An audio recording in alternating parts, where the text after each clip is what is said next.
Bom, essa aqui vai ser uma linha rápida de como usar o Docker com a imagem lá que a gente disponibilizou.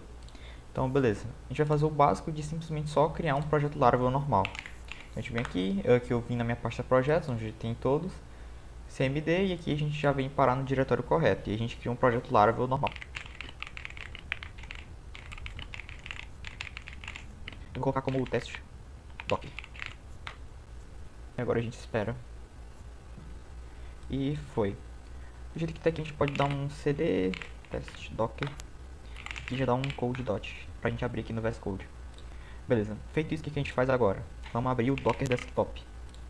Que assim como o Champ, que a gente tinha que ligar o serviço, aqui a gente faz algo parecido.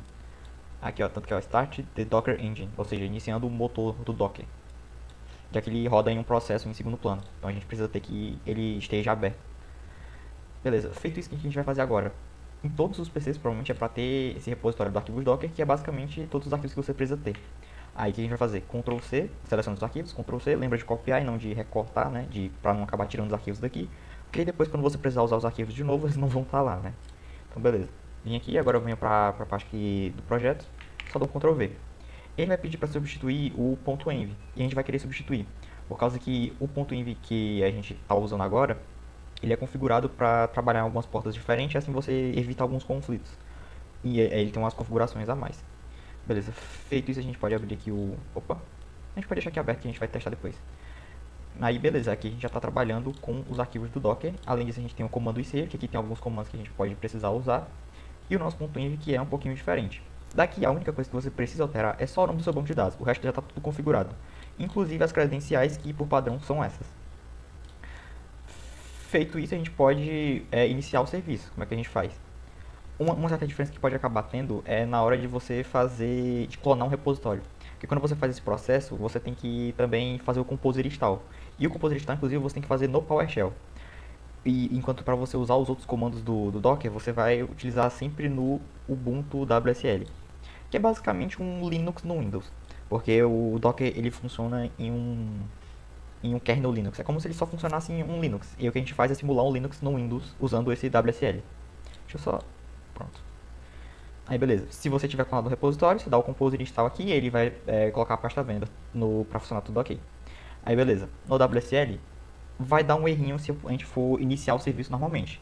Como é que a gente faz isso? A gente vem cá, copia aqui para ser um pouco mais fácil, pode apertar Ctrl L e ele vai selecionar toda a linha. Ctrl C, vem aqui, Ctrl V, pronto, criamos o apelido. Isso é só pra gente facilitar na hora de escrever os comandos. A gente faz o que agora? Say up, menos D.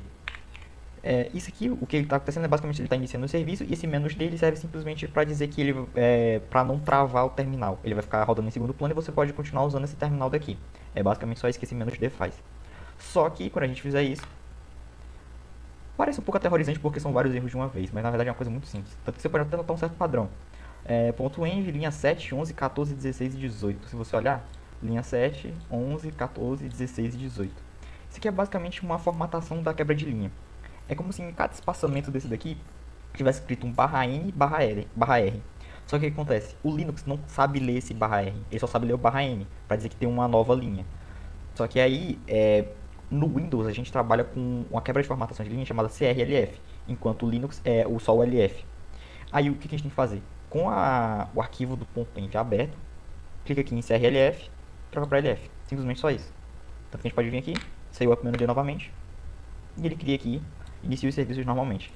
Depois de ter feito isso, você não precisa, quando a gente está trabalhando com Docker, você não precisa mais dar um PHP artisan serve, porque esse aqui ele já inicia o serviço, tanto que a gente pode vir aqui e abrir o Laravel na porta 127.0.0.1 2.8000. Como ele demora um pouquinho para abrir, eu vou abrir logo no phpMyAdmin, que agora a gente vai acessar nessa porta daqui. É a mesma coisa, né? Localhost, você pode também colocar ao invés da porta, pode colocar simplesmente lá localhost 2.8000.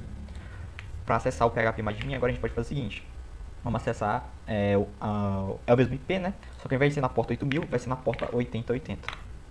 E aqui a gente tem o nosso phpMyAdmin aberto, inclusive aqui ele também foi. Só que como a gente acabou de iniciar, né, ele não tem nada aqui na tabela Laravel, que inclusive é a padrão mesmo que está lá, né? Exatamente, ó, tá aqui, ó. A gente não criou ela, então não tem nada dentro. Inclusive a gente pode aproveitar para testar isso. A gente pode dar um sale artisan migrate. Talvez dê um errinho, mas acho que não vai dar, esquece.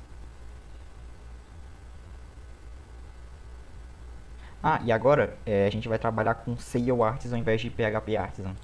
Aí lembre que agora todos os comandos que você fazia com PHP Artisan, você só vai trocar o PHP por Sail. Basicamente só isso. E o comando ainda que é um pouco mais diferente, agora que a gente não vai usar mais nenhum Artisan Serve, e sim Sail Up-D. Aí beleza, ele criou aqui normalmente. Se a gente vir aqui, atualiza a página. Tá aqui todo esse negócio criado. Só atualizo aqui. Tá dando, tudo funcionando normalmente. Basicamente só isso que você precisa para conseguir usar o Docker.